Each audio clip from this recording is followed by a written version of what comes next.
Hola amigos del Ministerio La Reforma Evangélica y de la Verdad Cristiana, hermanos cristianos evangélicos en Colombia, en Sudamérica y en otras partes donde nos siguen. Es una bendición estar nuevamente con ustedes. Les habla su amigo y hermano en Cristo, Daniel Ardila Uribe. En este primer video de una serie, posiblemente de 2, 3 videos, no sé, que se titula Iglesia Evangélica o Nuevo Evangélica o Iglesia Liberal, con el propósito de hacer unos oportunos atisbos sobre la realidad de la Iglesia Evangélica en la presente coyuntura de esta época de principios del siglo XXI.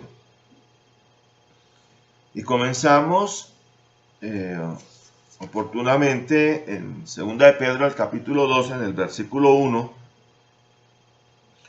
donde la palabra divina dice: pero hubo también falsos profetas entre el pueblo, como habrá entre vosotros falsos maestros que introducirán encubiertamente herejías destructoras y aún negarán al Señor que los rescató, atrayendo sobre sí mismos destrucción repentina.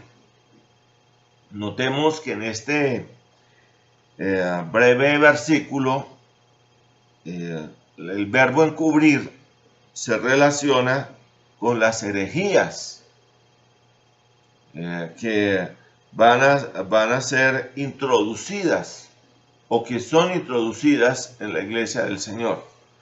Más adelante, en la epístola de Judas, en el versículo 4, dice la palabra divina lo siguiente: porque algunos hombres han entrado encubiertamente, los que desde antes habían sido destinados para esta condenación, hombres impíos que convierten en libertinaje la gracia de nuestro Dios y niegan a Dios el único soberano y a nuestro Señor Jesucristo.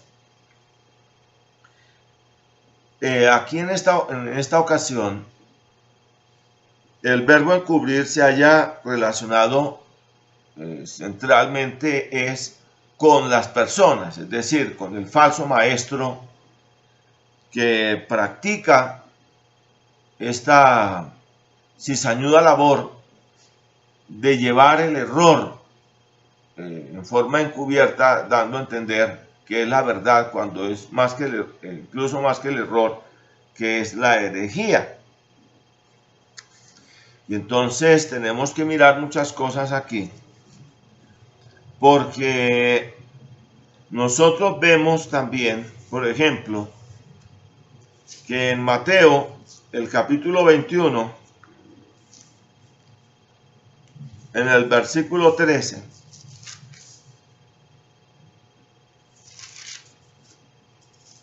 el Señor llega a decir esto: y les dijo, escrito está, mi casa, casa de oración será llamada, mas vosotros la habéis hecho cueva de ladrones. Esta sentencia del Señor Jesús, pues la dio él citando un pasaje de la Sagrada Escritura.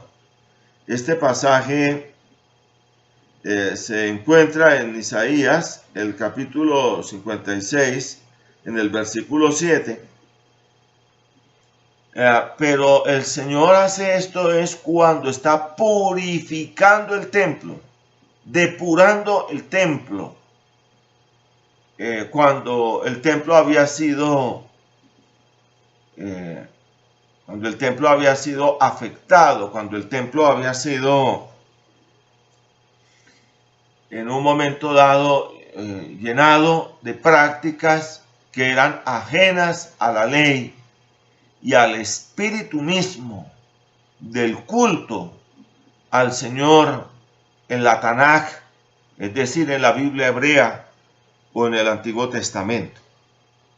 Si nosotros miramos bien lo que el testimonio de la Tanaj o Antiguo Testamento nos da a entender, nos damos cuenta que allá en Segunda de Reyes, en el capítulo 21, la palabra divina nos muestra cómo en un momento lúgubre de la historia del reino de Judá o el reino del sur,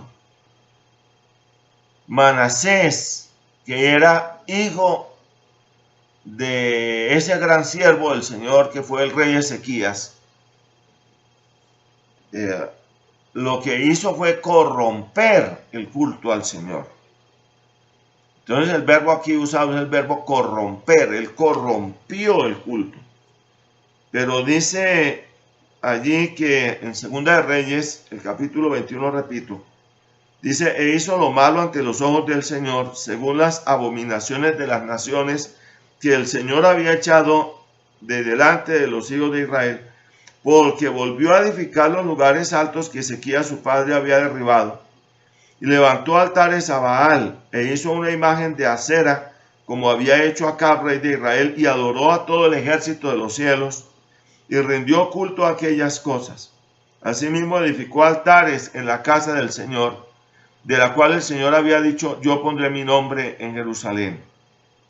Y edificó altares para todo el ejército de los cielos, en los dos atrios de la casa del Señor, y pasó a su hijo por fuego, y se dio a observar los tiempos, y fue agorero, e instituyó encantadores y adivinos, multiplicando así el hacer lo malo ante los ojos del Señor para provocarlo a ira. Y puso una imagen de acera que él había hecho en la casa de la cual el Señor había dicho a David y a Salomón su hijo, yo pondré mi nombre para siempre en esta casa y en Jerusalén, a la cual escogí de todas las tribus de Israel. Y no volveré a hacer que el pie de Israel sea movido de la tierra que di a sus padres, con tal que guarden y hagan conforme a todas las cosas que yo les he mandado, y conforme a toda la ley que mi siervo Moisés les mandó. Mas ellos no escucharon, y Manasés los indujo a que hiciesen más mal que las naciones que el Señor destruyó delante de los hijos de Israel. Y dice que entonces habló pues el Señor por medio de sus siervos los profetas diciendo, por cuanto Manasés, rey de Judá, ha hecho estas abominaciones y ha hecho más mal que todo lo que hicieron los amorreos que fueron antes de él, y también ha hecho pecar a Judá con sus ídolos. Por tanto, así ha dicho el Señor Dios de Israel, he aquí yo traigo el mal sobre Jerusalén y sobre Judá, que al que le oyere, le retiñirán ambos oídos, ¿no? Pero aquí la palabra entonces está mostrando cómo el rey Manasés lo que hizo fue corromper el culto al Señor e introducir en el templo y en el culto del pueblo de Judá al Señor prácticas abominables, algunas en forma más manifiesta, otras en forma más cautelosa, encubierta. Luego nosotros vemos el caso también de Jeroboam.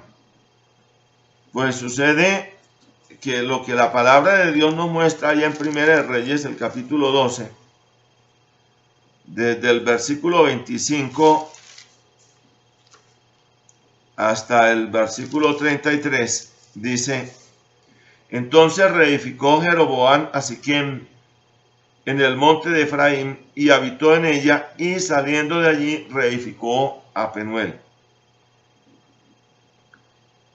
Y dijo Jeroboam en su corazón: ahora se volverá el reino a la casa de David, si este pueblo subiere a ofrecer sacrificios en la casa del Señor en Jerusalén, porque el corazón de este pueblo se volverá a su señor Roboam, rey de Israel, y me matarán a mí, y se volverán a Roboam, rey de Judá. Y habiendo tenido consejo, hizo el rey 2 becerros de oro, y dijo al pueblo: bastante habéis subido a Jerusalén. He aquí tus dioses, oh Israel, los cuales te hicieron subir de la tierra de Egipto. Y puso uno en Betel y el otro en Dan. Y esto fue causa de pecado, porque el pueblo iba a adorar delante de uno hasta Dan.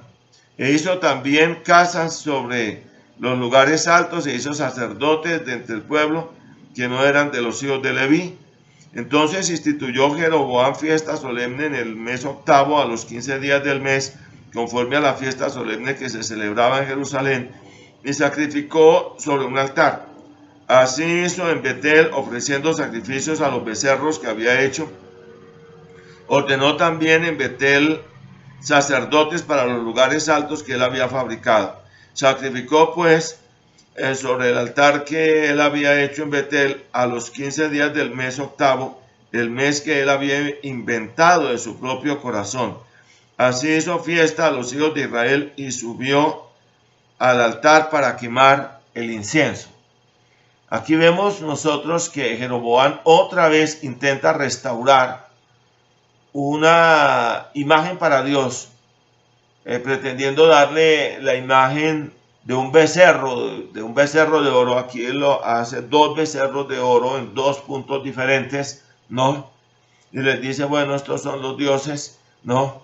Él propiamente lo que hace es reformar o mezclar, más exactamente, el culto, deformarlo y mezclarlo, procurando por todos los medios evitar que el pueblo de Israel se dirigiera al santuario, al único y verdadero santuario de Dios en aquel entonces, que era el Beit Hamikdash, es decir, el templo del Señor, o el Beit Ha-Shlomo, o el templo de Salomón, allá en Jerusalén. Entonces él, para evitar eso y para evitar que otra vez volvieran a unirse los 2 reinos en uno solo alrededor de la dinastía davídica, es decir, de los descendientes del rey David, él instauró esta forma nueva de culto, y lo que él hizo fue mezclar el culto al Señor con prácticas paganas, ajenas en todo a la palabra divina. Luego nosotros allá en Segunda de Reyes, en el capítulo 23, nosotros vamos a ver el caso concreto del rey Josías, es decir, el rey de Judá, ya en la época prácticamente de los siglos séptimo, sexto antes de Cristo. Y lo que nos dice la palabra divina hablando de este rey piadoso es lo siguiente.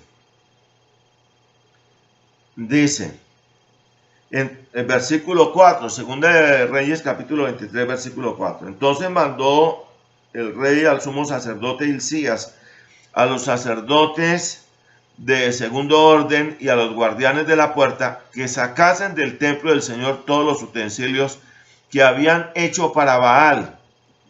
Note que dice que los sacasen del templo, estaban dentro del templo, habían sido introducidos en el templo. Repito, que sacasen del templo del Señor, o Beit Hamikdash, todos los utensilios que habían sido hechos para Baal, para Acera y para todo el ejército de los cielos, y los quemó fuera de Jerusalén en el campo de Cedrón, e hizo llevar las cenizas de ellos a Betel, y quitó a los sacerdotes idólatras que habían puesto los reyes de Judá para que quemasen incienso en los lugares altos, en las ciudades de Judá y en los alrededores de Jerusalén, y asimismo a los que quemaban incienso a Baal, al sol y a la luna, y a los signos del zodiaco y a todo el ejército de los cielos. Hizo también sacar la imagen de Acera de la casa del Señor, o Beit Hamikdash, repito, fuera de Jerusalén al valle de Cedrón, y la quemó en el valle de Cedrón y la convirtió en polvo, y echó el polvo sobre los sepulcros de los hijos del pueblo. Además derribó los lugares de prostitución idolátrica que estaban en la casa del Señor, en los cuales tejían las mujeres tiendas para Acera, e hizo venir todos los sacerdotes de las ciudades de Judá y profanó los lugares altos donde los sacerdotes quemaban incienso, desde Geba hasta Beerseba, y derribó los altares de las puertas que estaban a la entrada de la casa de Josué, gobernador de la ciudad, que estaban a la mano izquierda a la puerta de la ciudad. Pero los sacerdotes de los lugares altos no subían al altar del Señor en Jerusalén, sino que comían panes sin levadura entre sus hermanos. Asimismo profanó a Tofet, que está en el valle del hijo de Hinnom, para que ninguno pasase su hijo o su hija por fuego a Moloc. Quitó también los caballos que los reyes de Judá habían dedicado al sol a la entrada del templo del Señor, o Beit Hamikdash, junto a la cámara de Natán-Melech, eunuco, el cual tenía a su cargo los ejidos, y quemó al fuego los carros del sol. Derribó además el rey los altares que estaban sobre la azotea de la sala de Acaz, que los reyes de Judá habían hecho, y los altares que había hecho Manasés en los dos atrios de la casa del Señor. Y de allí corrió y arrojó el polvo al arroyo del Cedrón.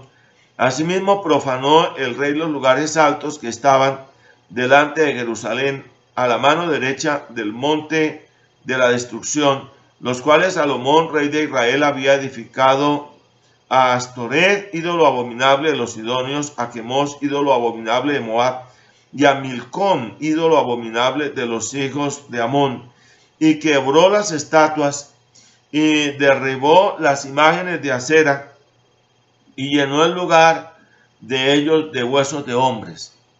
Asimismo, o igualmente, el altar que estaba en Betel y el lugar alto que había hecho Jeroboam, hijo de Nabat, el que hizo pecar a Israel, aquel altar y el lugar alto destruyó, y lo quemó y lo hizo polvo, y puso fuego a la imagen de Acera. Y volvió Josías, y viendo los sepulcros que estaban allí en el monte, envió y sacó los huesos de los sepulcros y los quemó sobre el altar para contaminarlo, conforme a la palabra del Señor que había profetizado el varón de Dios, el cual había anunciado esto, ¿no? Estos son extensos pasajes de la Sagrada Escritura que son muy oportunos para tratar esta temática importante que estamos tratando de desenvolver, titulada Iglesia Evangélica o Neoevangélica o Iglesia Liberal. El propósito de esto es que usted, mi estimado hermano, examine si la iglesia donde se congrega es de corte evangélico bíblico, o es de un corte neoevangélico, o es de un corte liberal. Y debe examinar estas cosas. Noten que aquí se habla de una introducción de una serie de elementos en el culto al Señor. Ahora, si usted mira bien la historia de la Reforma Protestante del siglo XVI y mira bien lo que llamaríamos el consenso evangélico de todo lo que fue la labor de las diferentes ramas de la Reforma, la rama luterana, calvinista, anglicana, la rama anabautista,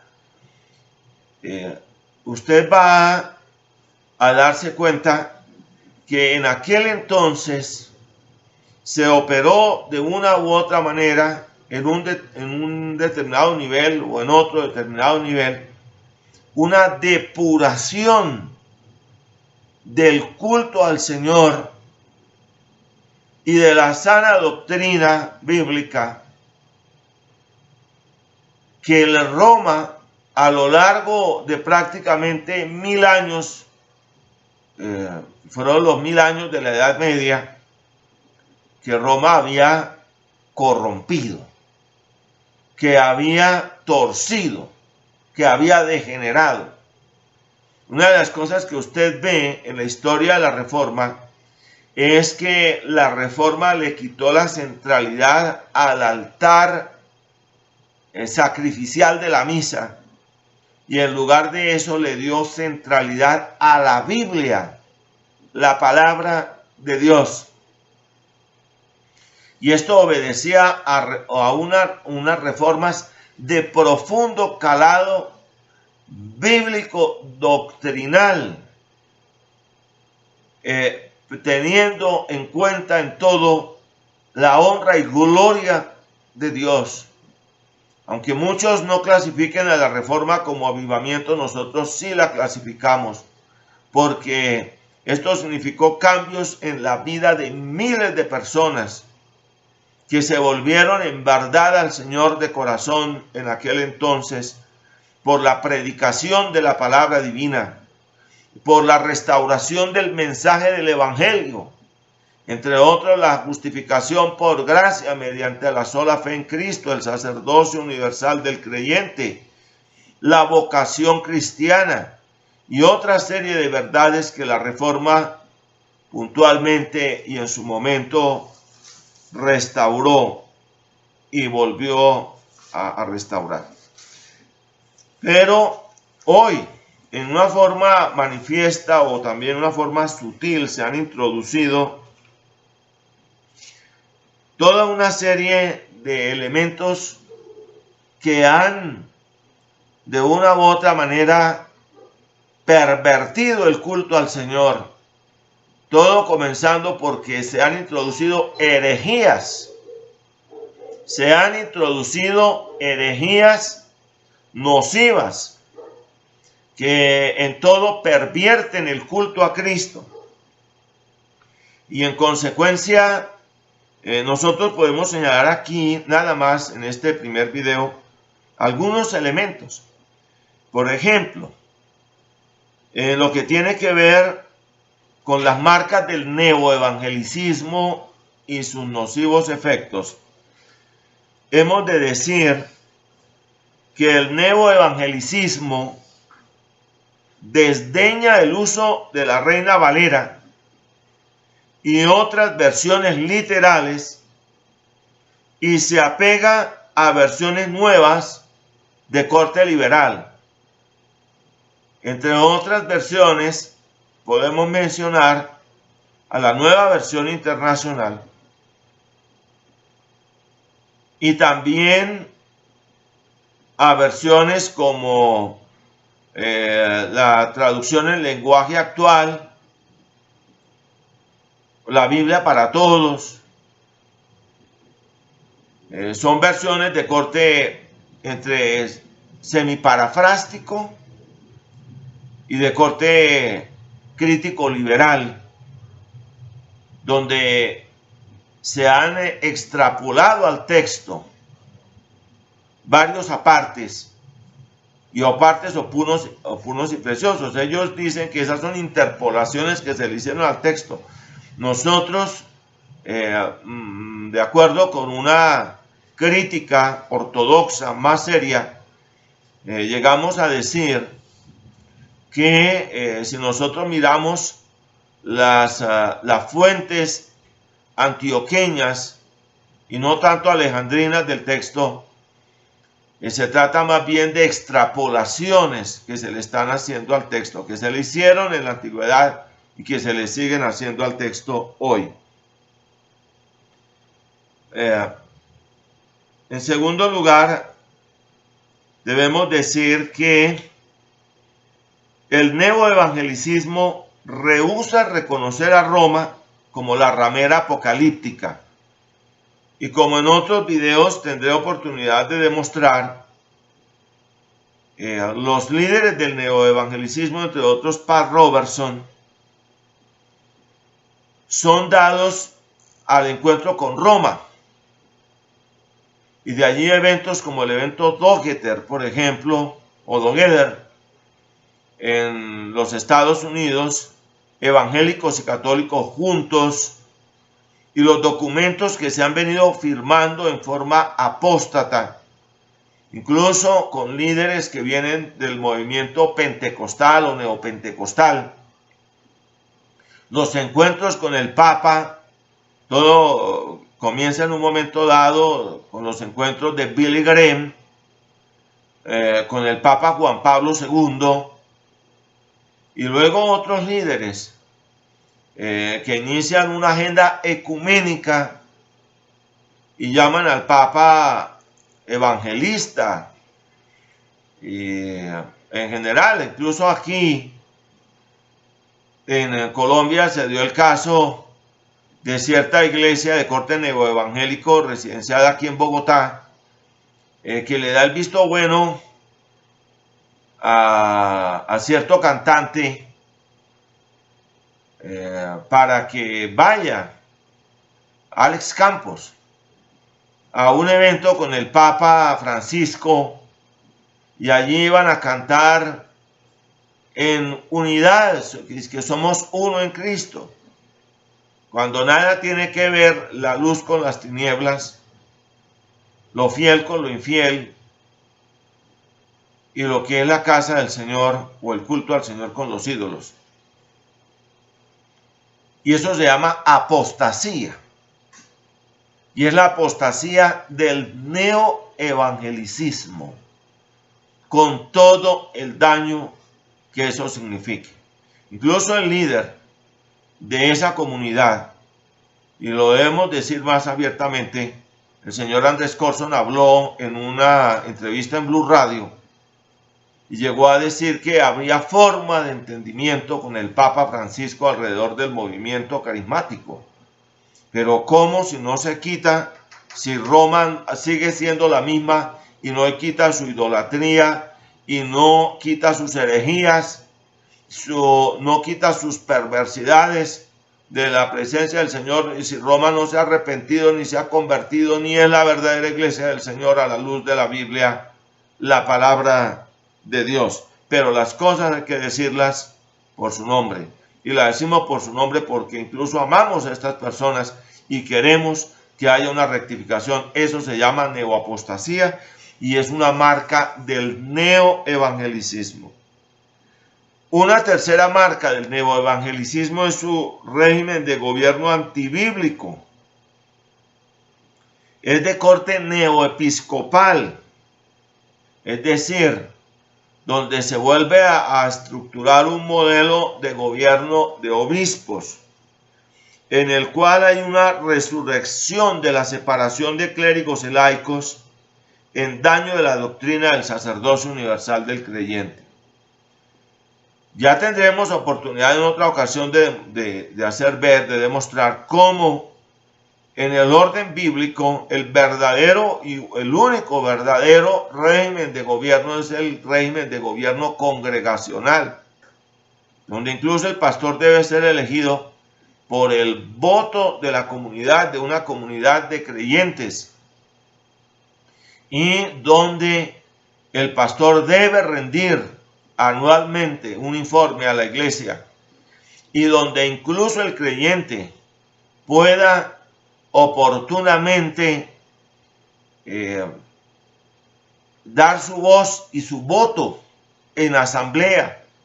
Una iglesia que no tiene asamblea tiene muchos visos de ser una iglesia exactamente del gobierno neoepiscopal, donde el pastor se convierte en una especie de papa infalible e intocable, y donde es el rey y señor que todo lo administra, donde no hay un orden administrativo, sino que el pastor va directamente de la bolsa al bolsillo y administra todo como prácticamente de su arbitrio. Él nombra a dedo el liderato de la iglesia. No tiene un presbiterio, sino si tiene un presbiterio, es máximo un presbiterio títere que todos se lo aplaudan, ¿no? Pero los creyentes no tienen voz y voto, y la opinión de los creyentes no cuenta. Por eso el orden bíblico, cuando dice elegid de entre vosotros varones que sean llenos del Espíritu Santo, lo podemos ver allá en Hechos el capítulo 6. Sucede que cuando estas prendas no se dan, sencillamente el pastor se convierte en una especie de sumo sacerdote o una especie de pontífice, y el cuerpo de ministros nombrados y ordenados por él se convierte en una especie de sacerdocio, y al otro lado está el laicado. Vuelve a restaurarse la separación entre clérigos y laicos, que es lo propio del romanismo. Por eso el neoevangelicismo en mucho es un neorromanismo.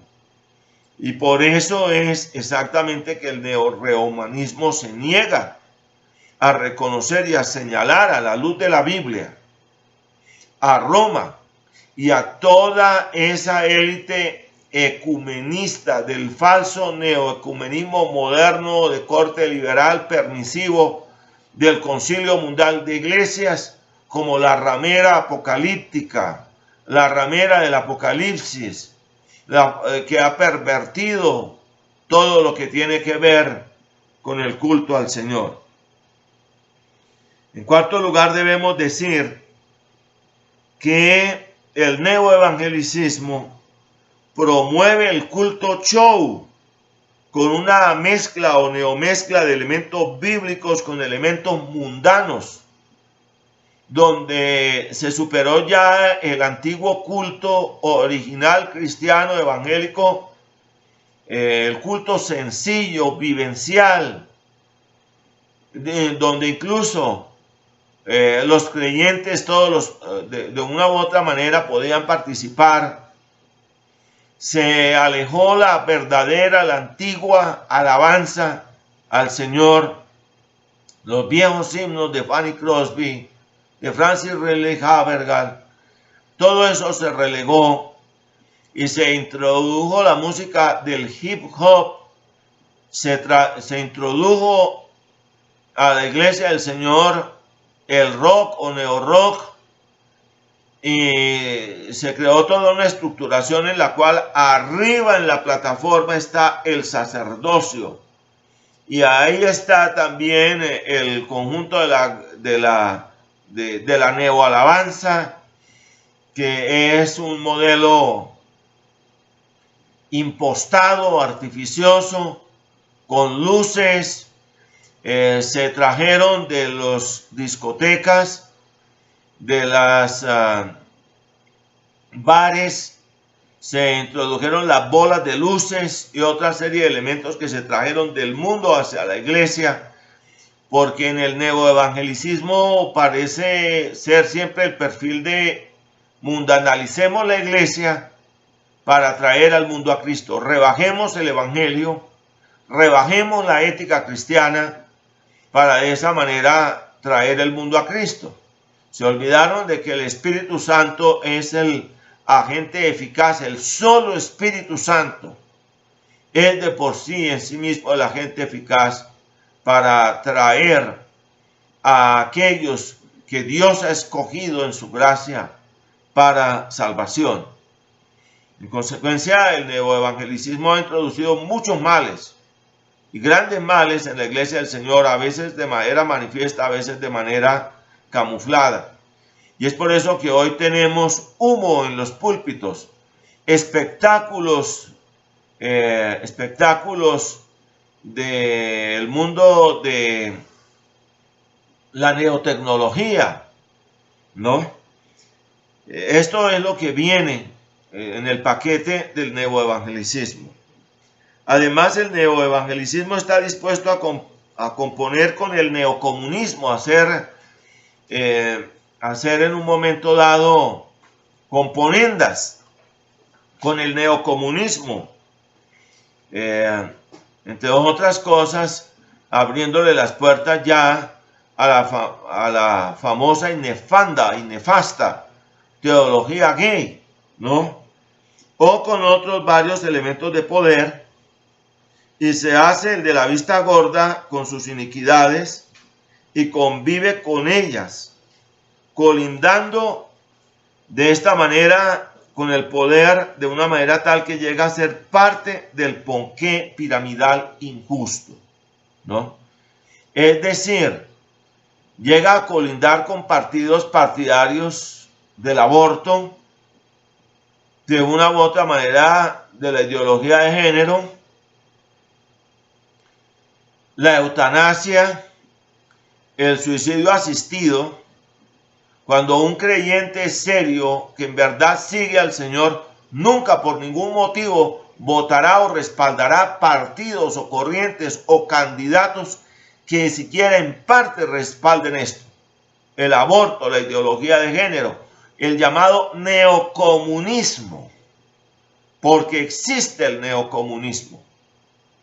Y ni siquiera en parte esa iglesia, la verdadera iglesia del Señor, puede votar o puede estar de acuerdo con ese tipo de iniquidades. Además, nosotros veremos cómo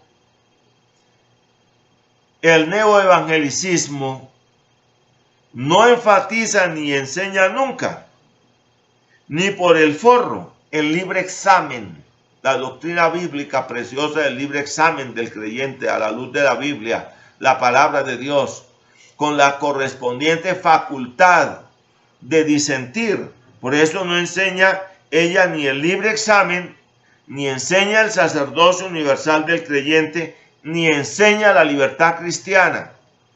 Este ramillete de tres preciosas verdades bíblicas no las enseña, porque no enseña que el creyente es un sacerdote delante de Dios. Cada creyente que puede ir directamente a la presencia de Dios a buscarle en comunión y sin depender de un pastor o de un líder para su salvación o para su crecimiento en la vida cristiana. No le enseñan al creyente el libre examen, repito, ni la libertad cristiana, facultad que implica la facultad de disentir. Cuando el creyente encuentra a la luz de la Biblia algo que no está con la práctica liberal de ese megapastor o megalíder, que es un papa infalible e intocable. La mayoría de las llamadas megaiglesias reúnen de una u otra manera estas características. El neoevangelicismo hoy en nuestra América Latina también se convirtió en sinónimo de explotación. Noten ustedes que en su forma original, cuando llegó el cristianismo evangélico a nuestra Colombia y a nuestra América Latina, llegó predicando el mensaje de la libre gracia de Dios frente a Roma, y en aquel entonces, en la época del siglo XIX y de principios del siglo XX, la iglesia romana era sinónimo de explotación religiosa. Cuando el fanatismo religioso tridentino estaba en todo su vigor y se le decía a la gente: hoy vamos a hacer gala de nuestro fervor religioso, hoy vamos a despojarnos para coronar a María, para coronar al santo patrono, etc. Hoy lo vamos a hacer, y la gente comenzaba a quitarse en un momento dado los aretes, las mujeres, los anillos, los collares, los elementos de lujo, y los hombres sacaban gruesas sumas de dinero para contribuir a la coronación o a las procesiones religiosas. Épocas cuando eran forzado el diezmo en la iglesia romana, con los graves daños que eso podía incurrir en la época de la colonia. Eso incluía cárcel, el no pagar los diezmos, cepo. Eso incluía expropiaciones, es decir, procesos civiles, el no pago del diezmo, las sanciones que conforme al orden de ley correspondían en aquel entonces hasta el gobierno de José Hilario López aquí en Colombia a mediados del siglo XIX, cuando el gobierno de José Hilario López acabó con el diezmo forzoso. De tal manera que eso era un asunto de la libre conciencia o de la libertad del ciudadano, pagar o no pagar el diezmo, y el no pagarlo no iba a tener consecuencias legales para expropiarle algo o para incautarle por parte del Estado algún bien por no cumplir con esa obligación con la iglesia, ¿no? Pero en la iglesia, pero por lo que era la tradición católica española, eso era obligado, lo mismo el pago de muchas misas y otras contribuciones a la iglesia romana, lo que hacía oneroso en mucho el culto romano a las espaldas del pobre pueblo explotado, oprimido y puesto al margen, como decía Gaitán. Pues bien, todo esto para decir que en ese tiempo la iglesia romana era en mucho sinónimo de explotación religiosa, porque lo era. Y la iglesia evangélica llegó con su mensaje de la libre gracia de Dios. Hoy la iglesia evangélica, con el neoevangelicismo, con todas las tendencias falsas también del movimiento de la fe y sus herejías, es el sinónimo de explotación religiosa a la gente.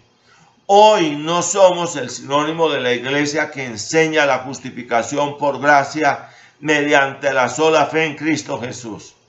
Hoy no lo somos, sino que hoy somos todo lo contrario, y eso muestra una degradación del mensaje del evangelio, porque se han introducido en forma encubierta tendencias, prácticas, usos en la doctrina, en la ética y en el culto que son ajenos a la palabra de Dios.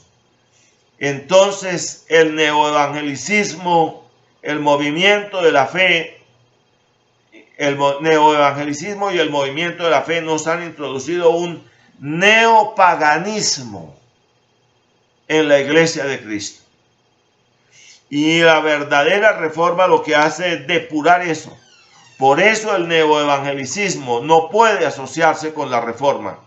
Y es por eso que la mayoría de las iglesias evangélicas hoy, plagadas de neoevangelicismo, no celebraron, no enfatizaron la reforma. Y no se distinguen por ser adalides de ese mensaje puro que la reforma protestante del siglo XVI predicó. No se distinguen en eso. Hoy no se enfatiza debidamente la justificación por gracia mediante la sola fe en Cristo, la soberanía de Dios, la doctrina de la redención, de la imputación, de la sustitución, la imputación, la propiciación, la elección soberana. Incluso esas palabras han desaparecido de los púlpitos, y la palabra pecado en las traducciones de corte liberal, en las traducciones bíblicas, la palabra pecado la han venido sacando de una u otra manera, y en lugar de eso la camuflan con otras palabras como mal, por ejemplo. El mal, no dicen el pecado, porque el pecado tiene, la expresión el pecado tiene una connotación trascendente y tiene que ver con la ley de Dios. El mal bien puede ser un mal social, pero algo que no enfatice tanto el sentido espiritual y trascendente de lo que es la transgresión a la ley divina. Son estas unas meditaciones, apenas son unos borradores, nada más, de lo que significa esta llagosa situación. La próxima vez estaré hablando de las evidencias de la crisis del neoevangelicismo en la iglesia norteamericana, y las evidencias de la crisis del neoevangelicismo y del liberalismo en la iglesia europea y más exactamente en la iglesia alemana, ¿no? Nosotros entonces debemos de verdad colegir en todo esto y advertir, porque se introducirán encubiertamente herejías de perdición que negarán al Señor que los rescató y se volverán a las fábulas.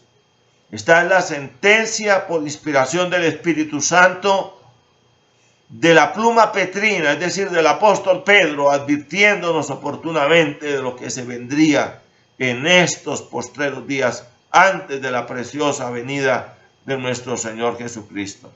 Mis estimados hermanos, ha sido un placer estar con ustedes señalando este tipo de males. Que el Señor les bendiga ricamente. Muchas gracias. Bendiciones.